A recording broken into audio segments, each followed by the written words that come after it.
Los periodistas.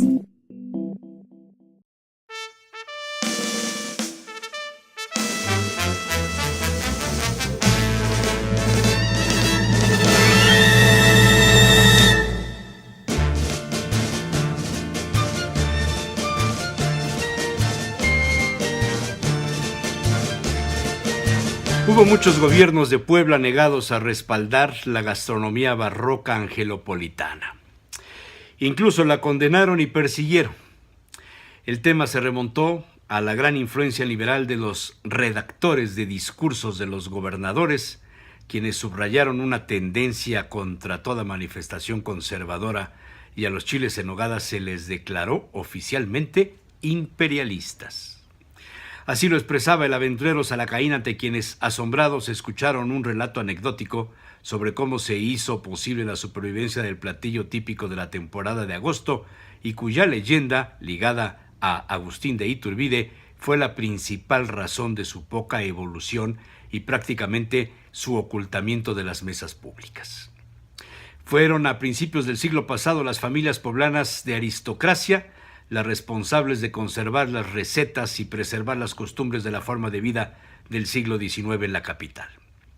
Los chiles en nogada eran un producto para las familias con poder económico. El costo de sus ingredientes, la paciencia de su elaboración, sumadas a las técnicas para hacerlos, estuvieron siempre cercanas a la gente de la alta sociedad.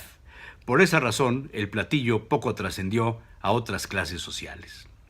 Muchas de esas familias se fueron de Puebla a la Ciudad de México, orillados por la presión económica, la formación de una nueva sociedad en la capital, la explosión de la Revolución Mexicana, la llegada de gobernantes ajenos a los intereses de esas familias y la posibilidad de tener una forma de vida diferente.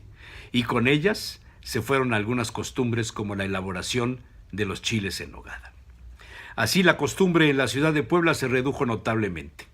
Quedaron solo las clases políticas, sindicalistas, obreras, los partidos, como actores fundamentales de la comida local, y los chiles no fueron de su agrado. Gozaron de la mala fama de haber sido alimento de los ricos de antes, de los explotadores, de los terratenientes, conservadores e imperialistas, de quienes apoyaron a Maximiliano, decían. Después de las descripciones de Artemio del Valle Arizpe sobre la importancia de los chiles, se produjo una demanda para su consumo y llegó así la moda de las familias poblanas en preparar los chiles para los políticos de México. A Adolfo López Mateos y Gustavo Díaz Ordaz, los chiles fueron de su agrado. Más del poblano, quien le habían contado al aventurero, acostumbraba enviar de regalo algunos platones de chiles a los políticos en turno a fin de afianzar su posición en el gobierno federal, con éxito, pues llegó a la presidencia del país. A Luis Echeverría no le gustaban, pero sí los probó y se los enviaban a amistades de la ciudad, sin mucho éxito en su consumo. López Portillo los apreció mucho. Miguel de la Madrid era aficionado a los chiles en nogada desde mucho antes de ser presidente. Por su paso en el gabinete de López Portillo era costumbre cada año en el mes de agosto ver llegar un vehículo portando charolas con los chiles capeados y en frascos la nogada, el perejil y la granada. Un senador poblano de Izúcar de Matamoros, contaba a Salacaín, era el responsable de enviarle cada año los chiles en nogada.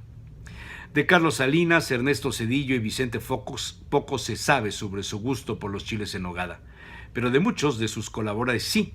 Un ejemplo de ello es Agustín Carstens, a quien alguna presidenta municipal de la ciudad enviaba cada año a sus oficinas en Hacienda los platos de chiles en nogada con una salvedad, sin capear, pues a ella no le gustaban con el rebozo, con lo cual se traiciona una de las costumbres más angelopolitanas sobre este platillo. Pero hubo otro momento importante para la popularización de los chiles el siglo pasado.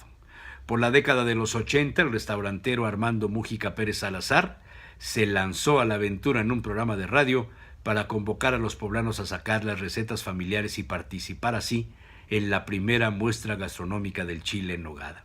Un asunto reservado entonces para los conocedores del tema y no para los políticos.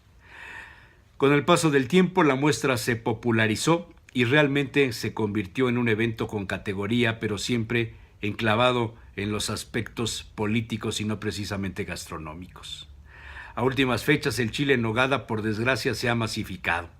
Se ha perdido en la cantidad la originalidad de su calidad, y con ello han surgido ferias y exposiciones de los chiles en muchos puntos del estado, cuando el origen es totalmente conventual y angelopolitano. Se ha llegado incluso, lamentaba el aventurero Salacaín con sus amigos, a dar un reconocimiento a restaurantes como sitios oficiales de preparar los chiles en nogada, dejando de lado la práctica donde se imponga primero el conservar las recetas, enseñarlas, divulgarlas y asesorar a los comensales en su consumo. Por desgracia, nuevamente los políticos se montan en el tema de chile en nogada y con ello se pierde la esencia del plato, condenado nuevamente a ser el representante de un concepto imperialista y no gastronómico. Los periodistas.